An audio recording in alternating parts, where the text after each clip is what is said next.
everyone, Nicole Steckline, Technical Agronomist for DeKalb Asgrow in Eastern Iowa. Wanted to take a quick second and do a disease update on corn and soybeans, as well as talk through a little bit on the windstorms that have been coming through. So, as far as disease goes right now, we got a little bit of reprieve because of the hot and rainless conditions we had, and because the corn hasn't tasseled yet, not seeing a whole lot on the disease front. Now, the one disease that I am seeing start to show up is gray leaf spot. So that's a disease that really we're gonna see every year in Iowa. It's very prevalent, specifically when you get down around like Highway 80 and 30. And then as we go north, it's not as prevalent because it shows up a little bit later in the season. But like I said, corn's not even tasseling yet, and I'm starting to see some gray leaf starting to show up. So I'm out scouting this cornfield and I'm looking for gray leaf spot. That's been the primary one that I've been coming across right now. So we are used to looking for this typical, right here is gray leaf spot, that typical rectangular lesion with that color, and it looks like a rectangle because it's not going to grow beyond and across those leaf veins. However, some stuff isn't quite to that stage yet, but lesions like this, that one, and this one right there, those are baby gray leaf spot. So when we're seeing those, we know we've got the pressure. And gray leaf spot as well, we think about northern corn leaf blight liking to have free water, heavy dewy mornings as well as a lot of rainfall. However, gray leaf spot doesn't actually require free water. It prefers it just to be high humidity. So even if we stay dry in some of these areas, as long as we've got high humidity, we're probably still going to see this gray leaf spot progressing up the plant and increasing in severity. Another disease that I'm starting to see with more frequency would be eye spot. Now, typically I see eye spot in the upper canopy and a little bit later in the season. So that's eye spot right there, those little yellow dots, as well as seeing quite a bit of it in the lower canopy here. So I am able to find a lot of hybrid differences when it comes to the eye spot. Eye spot tends to be a little bit lower on my concern radar as far as being a yield stealer, but it is absolutely out there already this season. So there's just a little bit more eye spot.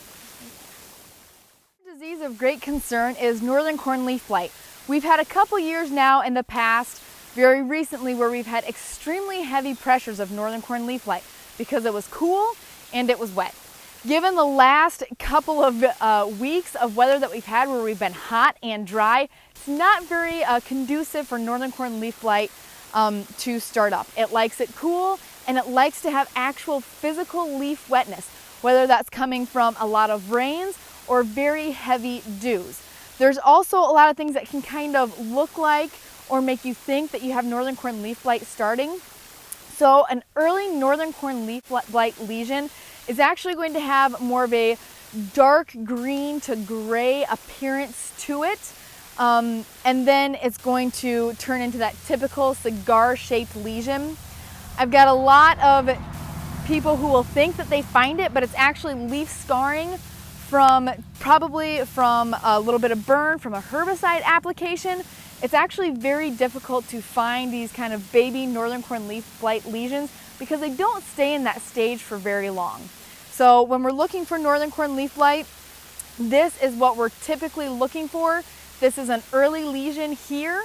And then when we look to how it looks, what we're typically finding, that cigar-shaped brown lesion, that is a mature northern corn leaf blight. Knowing what is not a disease is equally as important as knowing what is a disease when you're trying to diagnose something.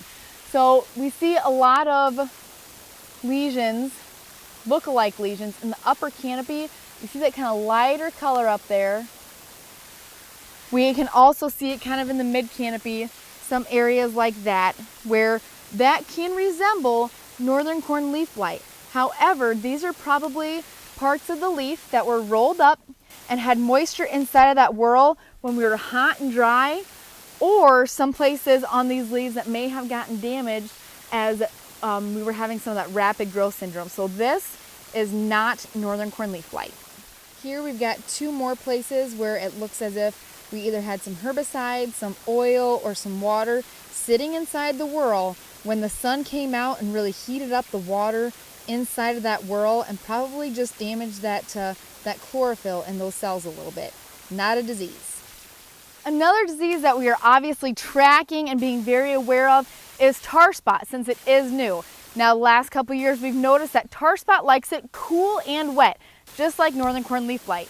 In 2019, we got a reprieve from tar spot because we had a very hot and dry period in early August, which really pushed back its development and therefore any yield limiting levels in 2019. Now we're just coming off of a hot, dry period. So again, I haven't found any tar spot yet. I've been looking, but honestly, the weather hasn't been very conducive for it yet. Going forward, if we do get cool and wet, we are at a higher risk for tar spot. However, right now, our risk is relatively low for tar spot. Another disease that I'm thinking about, we just came off of a lot of winds. A lot of winds, a lot of tissue damage in places where we have gases wilt pressure. If you have a hybrid that's planted out there that doesn't have a very good gases wilt tolerance and you have the pressure in your field, I would be looking for it. Not that we can do a whole lot for it because it is a bacterial disease and we can't spray a fungicide for it because it's not a fungal disease. Bacterial leaf streak, also another bacterial disease, not a fungal disease. It has been showing up. It did show up early and quite severe in some cases. I haven't seen it progress and get a whole lot worse, but it's definitely one that I'm going to be keeping an eye on just to make sure and track if it gets any worse and see if we can tease out any differences between some of these hybrids. On the soybean side, not finding a whole lot. I'm finding a little bit of Phylosticta here and there, maybe just a little bit of frog eye leaf spot, but overall the soybean diseases have been pretty low in incidence. Now, we'd be looking for white mold here as we come into canopy. Again, hot and dry conditions are not conducive to white mold. However, if we have any narrow rows and if we cool off and we keep it humid within that canopy, we could see some resurgence in the white mold. As far as SDS, it's a little bit too early in that soybean plant's life to be showing the foliar signs of SDS. However, we are set up to have that root and the stem infection of SDS because of the cooler planting conditions and the length of time that it took those soybeans to emerge. So there's a certain time in that soybean plant's life as it's coming out of the ground and up to about V1, V2, where that infection takes place. We were cool and we did have some moisture in that time frame, so we are looking to potentially have a lot of SDS pressure. It just depends on if we're going to get the weather to really have it show up as we come into August, and how much stress is that soybean plant going to feel as those toxins move up through the plant. Now, I mentioned the wind and the rain a little bit. We did have quite a few big wind events push through eastern Iowa in this last week or so. So far, what I'm finding is there's some green snap, but the majority of the corn is either root lodged or it's just laying over really bad. Now, if you take a drone out, it looks terrible from the air because as these leaves are bent over, the bottoms of these leaves are reflecting light different. So from the air, a lot of this bent over ruffled corn looks really bad. I encourage you to get out into the field and ground truth exactly what you're seeing, because if it's root lodged, we're gonna have more problems than if it's just laying over a little bit and bent over.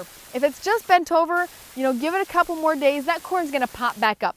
If it's root lodged, it's going to take a little bit longer for it to right itself. Now, there's gonna be some differences too. So, had this wind occurred a week and a half, 2 weeks from now, we probably would have seen less lodging because we would have had more brace root development and growth actually into the soil, giving us that anchor.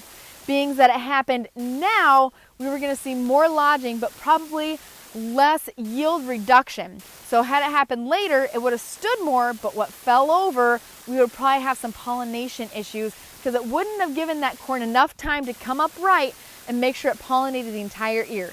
Since it happened, a week or so before we get a whole lot of our pollination, that plant's gonna have time to come upright so we don't have an ear and those silks laying horizontal, giving us the opportunity to pollinate correctly instead of only pollinating half of that ear. So my best advice on some of this blown down corn is to give it time.